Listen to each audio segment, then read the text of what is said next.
အားလုံးပဲမင်္ဂလာပါရှင်ဒီနေ့ရန်ကုန်သူမီရှယ်နဲ့အတူတူမီရှယ်ဝယ်ထားတဲ့ long champ မျိုး unboxing လုပ်ချမယ်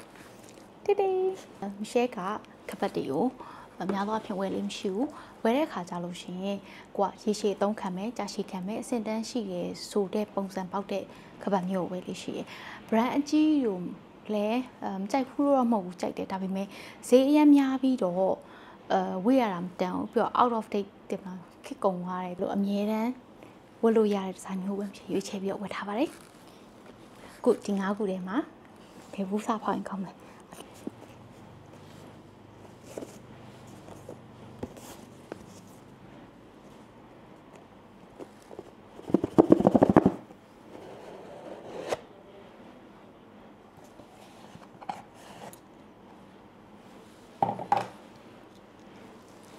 ဒါတော့မရှယ်ပထမဆုံးရွေးထားတဲ့အထက်ကနှစ်ပြားပေါ့နော်နှစ်ပြားမှာသူ့ရဲ့ခေါင်းပုံစံကတော့ဒီလိုလေးရှိပါတယ်နလမောက်နဲ့ပဲအမျိုးအစားပဲရောင်းနေမဆိုလိုက်တဲ့ဒီဇိုင်းမျိုးပါဆိုတော့ဒီဖောက်မနော်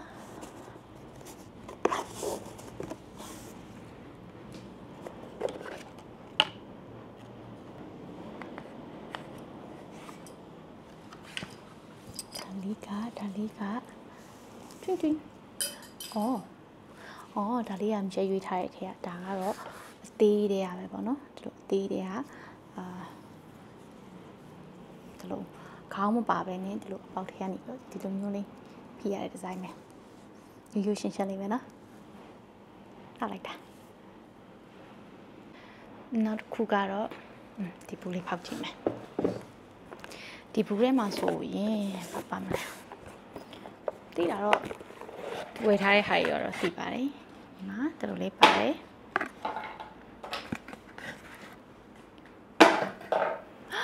ဒီလိုကခေါင်းလေးနဲ့ပါဒါကတော့ဘာရောင်ခေါ်မလဲ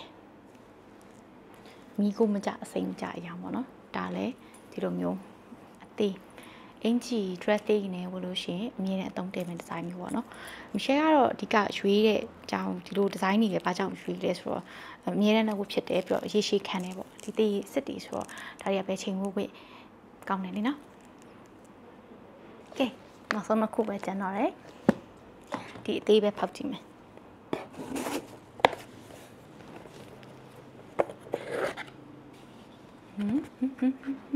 ပါလီလေအမေပါဘယ်တော့မှမယူသွားမယ်ဒီဇိုင်းမျိုးပါပဲဒီလိုမျိုးခေါင်းလေးနဲ့ဒီစိတ်တောင်မပါဘူးဒီလိုမျိုးဒီမှာ long champ ဆိုတဲ့စိတ်ပါတယ်ဒါပေမဲ့ဒီလိုပုံစံကတော့အမြဲတမ်းနဲ့ဘယ်ချိန်ဖြစ်ဝတ်လို့ရတဲ့ဒီဇိုင်းမျိုးပေါ့နော်ကဲနောက်ဆုံးနေနဲ့ဖောက်လိုက်ပါပြီ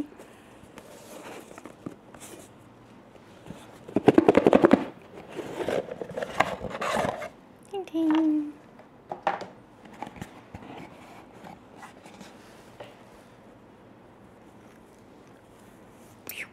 အိုးဒါကတော့ညီညိုရောင်ဒီလိုကောင်းလေးနဲ့ပါဘာလို့ကိုမှမပေါက်ကောင်းလိုက်တာဒါပေမဲ့ quality တော်တော်ကောင်းတယ်တချို့ဒီလိုဟာမျိုးလေးဆိုလို့ရှိရင်grain ပါတဲ့ဟာမျိုးဆိုလို့ရှိရင်ပြောင်လက်လက်ကြီးဖြစ်နေအဲ့ဒါမျိုးလုံးဝမကြိုက်ဘူးအယောင်မှိန်လေးနဲ့ဒီလိုမျိုး texture ပါတဲ့ဟာမျိုးတွေကတော့ဒီမျိုးစားတွေကတော့ဒီတစ်ခုလည်းဝယ်ထားတယ်အဲ့တော့မီရှယ်နဲ့အတူတူ unboxing လုပ်ရတာဘယ်လိုနေလဲနောက်ထပ်ဘယ်လိုပစ္စည်းမျိုးတွေကိုမီရှယ်ဝယ်ပေးရအောင်မလဲဘယ်လိုစမ်းသပ်ပေးရအောင်မလဲပြောခဲ့ပါဦးနော်နောက်မှတွေ့မယ်တတာ